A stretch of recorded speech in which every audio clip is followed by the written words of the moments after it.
The four branches of the Mabinogi start with the stories of Poeth and Bronwyn. The Welsh word for branches used to refer to the story is, of course, the same word that would be used for tree branches.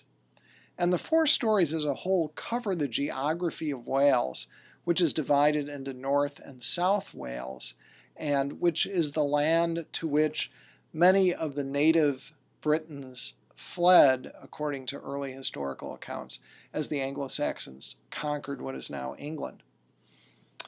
The story of Poeth is based in South Wales and of Bronwyn in North Wales, and so on back and forth. The title Mabinogi suggests the name Maponos or Mabon, meaning divine youth. It seems to involve both pagan and Christian connections.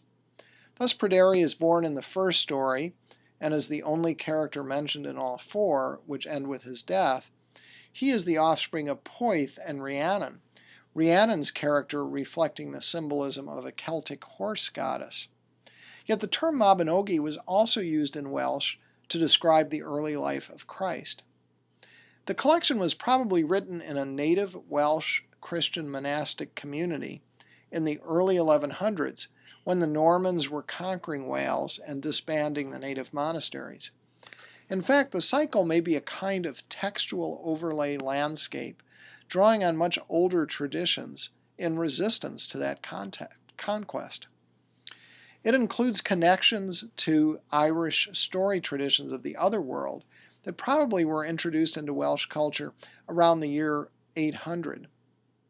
One way to think of the Mabinogi is as a tetramorph, that is a four-formed figure, relating to the four-shaped forms of the creatures described in the biblical book of Ezekiel. These creatures were related in the early Middle Ages to the four gospel writers of Christian tradition, to four phases of the life of Christ, and to four virtues. The four creatures of the tetramorph were the human, the ox, the lion, and the eagle. We'll talk more about those connections to the stories in class, but for now, briefly considering the first two stories, the human represented the incarnation or birth of Christ in the medieval tetramorph, and the virtue of prudence or reason. The ox represented the crucifixion of Christ and the virtue of self-sacrifice. We see those images and ideas reflected in aspects of the stories. The stories thus tie together pagan, Christian, and personal meaning with the very landscape of Wales.